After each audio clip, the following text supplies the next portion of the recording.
Guys आजकल अगर हम हॉट इन्वेस्टमेंट थीम्स के बारे में सोचते हैं तो हमारे दिमाग में कुछ हाईटेक इंडस्ट्रीज ही आती हैं, जैसे AI, data centre, electric vehicles, green energy, aerospace, defence etcetera. लेकिन आज हम एक ट्रेडिशनल कंपनी के बारे में बात करेंगे जो कि एफएमसीजी स्पेस को बिलोंग करती है। कंपनी का नाम है कृषिवाल फूड्स और ये कंपनी बहुत ही फास्ट रेट पर ग्रो कर रही है। अभी रिसेंटली इसके Q4 FY26 के रिजल्ट्स आए और मैनेजमेंट के according over the next 2 to 3 years ये कंपनी 50% प्लस की रेवेन्यू ग्रोथ भी दिखा सकती है। तो I hope you are excited. तो चलो लेट्स गेट स्टार्टेड। गाइस सबसे पहले तो आपको ये समझना पड़ेगा कि कृषिवाल फूड्स जो है ना वो दो वर्टिकल्स के अंदर काम करता है। एक है ड्राई फ्रूट्स और दूसरा है आइसक्रीम्स। ड्राई फ्रूट्स जो है ना वो इसका 61% रेवेन्यू कंट्रीब्यूट करते हैं और आइसक्रीम्स 31%। पहले इन दोनों इंडस्ट्रीज के थोड़ा स्कोप के बारे में जान लेते हैं। गाइस सबसे पहले बात करते हैं ड्राई फ्रूट इंडस्ट्री की।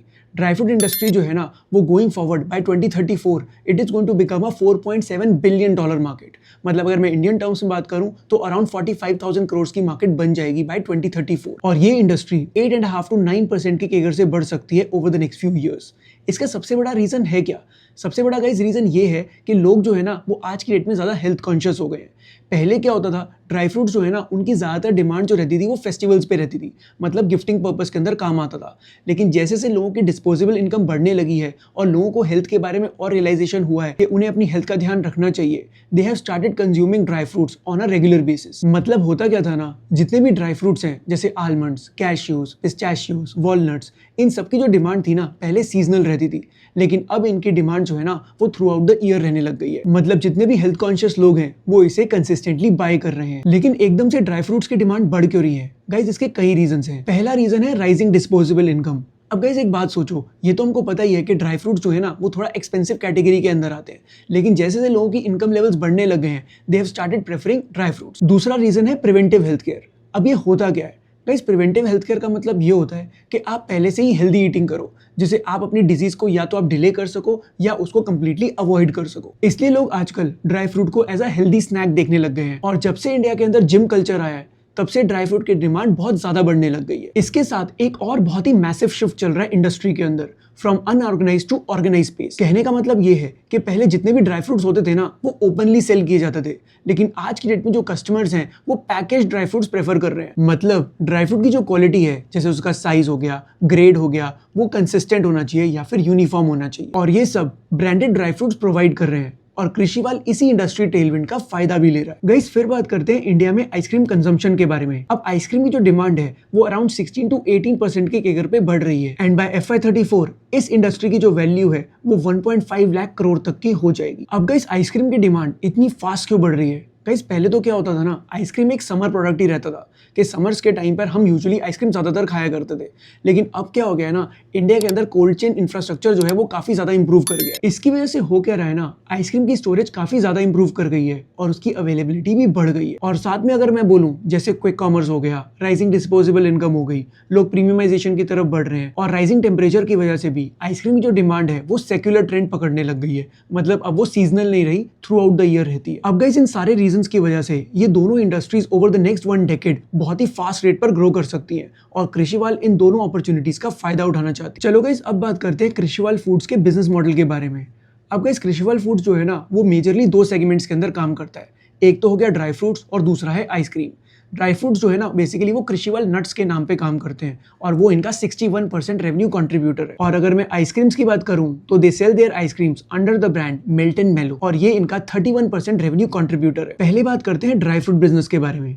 अब गाइस कृषिवाल फूड्स ऐसा नहीं करता कि ड्राई फ्रूट खरीदे और मार्केट के अंदर उसको सेल कर दिया। तो वो करते क्या है, वो रॉ नट्स खरीदते हैं या तो फार्मर से या उसको इंपोर्ट कर लेते हैं। गाइस एक चीज समझो, इंडिया के अंदर जो रॉ नट्स जो है ना वो इतनी ज्यादा नहीं मिलते हैं, तो हमें बहुत सारे नट्स को इंपोर्ट करना पड़ता है from Africa and middle east. तो ये लोग क्या करते हैं ना, ये रॉ नट्स को पहले खरीदते हैं, उसके बाद उसको क्लीनिंग करते हैं, उसके बाद क्या करते हैं उसको ग्रेडिंग करते हैं। अब ग्रेडिंग का मतलब क्या होता है, उसे अलग अलग साइजेस के अंदर और अलग अलग क्वालिटी के अंदर उसको डिवाइड करते हैं। अब डिवाइड करने के बाद ये लोग क्या करते हैं, उसको रोस्ट करते हैं या फिर उसको फ्लेवर करते हैं और उसके बाद उसको पैकेजिंग करके कंज्यूमर को आगे सेल करते हैं। तो कहने का मतलब ये है कि वो पूरी की पूरी प्रोसेसिंग चेन को हैंडल करते हैं और उसके बाद एक कमोडिटी प्रोडक्ट को, क्योंकि जो रॉ नट होता है ना वो एक कमोडिटी प्रोडक्ट है, उसको कन्वर्ट कर देते हैं, प्रोसेस करते हैं इनटू अ फिनिश्ड प्रोडक्ट जिसकी मार्केट में बहुत ज्यादा डिमांड रहती है और कंपनी को इसके मार्जिन्स भी बहुत अच्छे मिलते हैं। तो कहने का मतलब ये हो गया कि ये लोग क्या करते हैं ना, एक कमोडिटी प्रोडक्ट को कन्वर्ट करते हैं, प्रोसेस करते हैं और एक हाई मार्जिन प्रोडक्ट के अंदर कन्वर्ट कर देते हैं। अब जितने जितने स्टेप्स ये करते जाएंगे उतने इनके मार्जिन इंप्रूव करते जाते हैं। अब गाइस ड्राई फ्रूट बिजनेस के अंदर ना कैश्यू की जो प्रोसेसिंग है वो सबसे हाई मार्जिन बिजनेस रहता है और यही कंपनी का सबसे इंपॉर्टेंट सेगमेंट भी है। अब जब भी आप कैश्यू प्रोसेसिंग के बारे में सोचोगे तो आप सोचोगे हाँ ठीक है, it is a very simple process, but guys ये इतना आसान प्रोसेस भी नहीं होता। क्योंकि होता क्या है ना, जितने भी रॉ कैश्यूज होते हैं ना वो एक बहुत ही हार्ड शेल के अंदर होते हैं, उनको पहले ब्रेक करना पड़ता है और उसके अंदर ना एक कोरोसिव ऑयल होता है, जिसके लिए होता क्या है, लेबर को ना बहुत ही प्रोटेक्टिव लेयरिंग पहननी पड़ती है, नहीं तो उनकी स्किन भी जल सकती है। तो होता क्या है, इसको बहुत ही कंट्रोल्ड एनवायरनमेंट में बनाना पड़ता है। उसके बाद क्या है, कैश्यूज जो होते हैं ना वो डिफरेंट डिफरेंट साइजेस के रहते हैं, उनको बहुत तरीके से तोड़ना पड़ता है। अगर उनको गलत तरीके से तोड़ा तो कैश्यू जो है ना, अंदर जो उसका कर्नल है, जो मतलब बेसिकली जो हम कंज्यूम करते हैं, बेसिकली वो टूट जाएगा। अगर वो टूट गया तो मार्केट के अंदर उसकी वैल्यू जो है ना वो काफ़ी डाउन चली जाती है। इसलिए कंपनीज जो है ना वो बहुत ज़्यादा एफर्ट करती हैं, बहुत अच्छे स्किल्ड लेबर को यूज़ करती हैं, जिससे वो कैश्यू के कर्नल्स को ईजिली सेग्रीगेट कर सके। इस वजह से होता क्या है ना, कैश्यू की जो प्रोसेसिंग है वो बहुत ही कैपिटल और लेबर इंटेंसिव प्रोसेस रहता है। अब आप ये समझ लो, जो रॉ कैश्यू जो है ना उसकी जो वैल्यू होती है वो अराउंड 100 रुपीज पर केजी तक रहती है, और जब उसको हम प्रोसेस कर देते हैं तो वही कैश्यू जो है ना वो 2000 रुपीज पर केजी के अंदर भी सेल हो जाता है। तो कहने का मतलब ये है कि सारा का सारा पैसा जो है ना वो प्रोसेसिंग के अंदर है, और जो कंपनी इसको अच्छे से प्रोसेस कर लेगी और उसको ग्रेडिंग करके उसको पैकेज करके मार्केट में सेल कर पाएगी, वो बहुत ही अच्छे मार्जिन चार्ज कर सकती है। अब गाइस देखो, बहुत सारा काम तो मशीन्स भी कर देती हैं, लेकिन आपको ये समझना पड़ेगा कि कैश्यू नट्स जो होते हैं ना वो बहुत ही डिफरेंट डिफरेंट साइजेस के होते हैं, इनकी थिकनेसेस भी अलग होती हैं और ग्रेड्स भी अलग होते हैं। तो होता क्या है ना, बहुत बार ऐसा होता है मशीन्स जो है ना इनको ढंग से सेग्रीगेट नहीं कर पाती, इसलिए हमें बहुत ही स्किल्ड लेबर भी चाहिए होती है जो इस प्रोसेस को एग्जीक्यूट कर सके। इसीलिए इसके अंदर स्किल्ड लेबर जो होती है ना वो बहुत ही क्रिटिकल रहती है। अब dry fruits and nuts category के अंदर इनके पास 67 प्रोडक्ट्स हैं। अब इसके अंदर कौन कौन से मेजर प्रोडक्ट्स हैं, जैसे फ्लेवर्ड आलमंड्स, रोस्टेड कैश्यूज, चीज मखाना, पेरी पेरी मखाना, पिस्टैशियोज, पेपर कैश्यूज, ऐसे टाइप के प्रोडक्ट्स इनके पास रहते हैं। और अगर मैं इनके कस्टमर्स के बारे में बात करूं तो इनके जो मेजर बिजनेस जो है ना वो दो पार्ट्स में डिवाइडेड है। अब गाइस इनका जो ड्राई फ्रूट बिजनेस जो है ना वो 55% आता है B2B से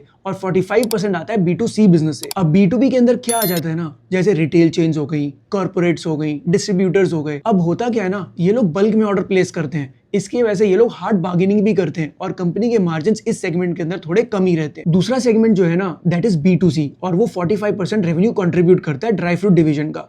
अब आप ये समझो कि जब से क्विक कॉमर्स आया है या फिर जितने भी ग्रोसरी स्टोर्स के अंदर ये लोग डायरेक्टली अपना प्रोडक्ट को सेल कर रहे हैं या कंपनी की वेबसाइट के थ्रू जो प्रोडक्ट सेल हो रहा है, अब ये सारे प्रोडक्ट्स जो है ना ये डायरेक्टली कस्टमर को सेल किए जा रहे हैं। अब क्योंकि कस्टमर जो है ना वो हाई वॉल्यूम के अंदर नहीं खरीदता, ऐसे टाइप के बिजनेस के अंदर कंपनी के जो मार्जिन होते हैं ना वो काफी अच्छे रहते हैं, लेकिन उनको अपनी ब्रांडिंग और एडवर्टीजमेंट्स के अंदर काफी ज्यादा खर्चा करना पड़ता है। अब बात करते हैं इनके आइसक्रीम बिजनेस के बारे में, जो कि मेल्ट एंड मेलो ब्रांड के नाम से ये लोग सेल करते हैं। अब गाइस आइसक्रीम सेगमेंट का ना 96% बिजनेस B2C से आता है, मतलब इनकी जो रिटेल आउटलेट्स है ना उसी से ये लोग डायरेक्टली कस्टमर को अपनी आइसक्रीम सेल करते हैं। ऐसे टाइप के बिजनेस के अंदर ना इनके मार्जिन भी बहुत ज्यादा रहते हैं, और ये लोग जितने भी आइसक्रीम के रिटेल आउटलेट्स खोल रहे हैं ये लोग फोको मॉडल पे खोलते हैं। अब फोको मॉडल का मतलब क्या होता है, फ्रेंचाइजी ओन्ड कंपनी ऑपरेटेड, मतलब कि वो किसी के साथ पार्टनरशिप कर लेते हैं कि वो सारी इन्वेस्टमेंट्स जो है ना जो फ्रेंचाइजी ओनर जो है वो खर्च करेगा, लेकिन कंपनी क्या करेगी, वो अपने स्टाफ को भेजेगी इस रिटेल आउटलेट को मैनेज करने के लिए। तो इस तरीके से ये लोग अपने फोको मॉडल के ऊपर अपने आउटलेट्स को इंक्रीज भी कर रहे हैं। चलो गाइस अब कंपनी के फाइनेंशियल्स की तरफ बढ़ते हैं।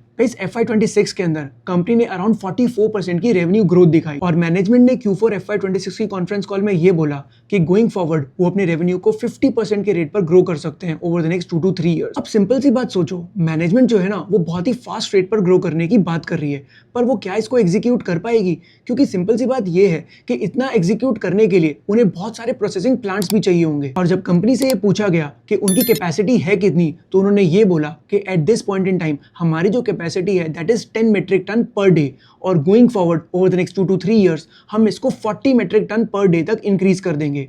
और उसके लिए उन्होंने प्लांट बनाना भी शुरू कर दिया है, और उस नए प्लांट के अंदर फर्स्ट फेज ऑलरेडी कंप्लीट हो चुका है और 10 मेट्रिक टन पर डे की कैपेसिटी और ऐड हो चुकी है। मतलब आज की डेट में जो कैपेसिटी है वो around 20 metric ton per day की हो चुकी है, और गोइंग फॉरवर्ड ये इसको 40 मेट्रिक टन पर डे तक लेकर चले जाएंगे। तो one thing is very clear, जितना कंपनी बोल रही है कि वो अपने रेवेन्यू को इस रेट पर ग्रो कर पाएगी, तो उसके लिए उनके पास कैपेक्स भी ऑलरेडी सफिशिएंट है। ये तो कैपेसिटी थी इनके ड्राई फ्रूट डिवीजन की। अब बात करते हैं इनकी आइसक्रीम के डिवीजन की। अभी आइसक्रीम डिवीजन के अंदर ना इनके पास 35,000 स्क्वायर फीट की कैपेसिटी है, एंड गोइंग फॉरवर्ड ये इसको 2 लाख स्क्वायर फीट की कैपेसिटी तक इंक्रीज करने वाले हैं। तो इसका मतलब आइसक्रीम के अंदर भी इनकी एक्सपेंशन प्रॉपरली चल रही है। साथ में कंपनी ने ये भी बोला कि गोइंग फॉरवर्ड ये अपने आइसक्रीम डिवीजन का जो रेवेन्यू है 31% से इंक्रीज करके 50% तक लेकर जाने वाले हैं।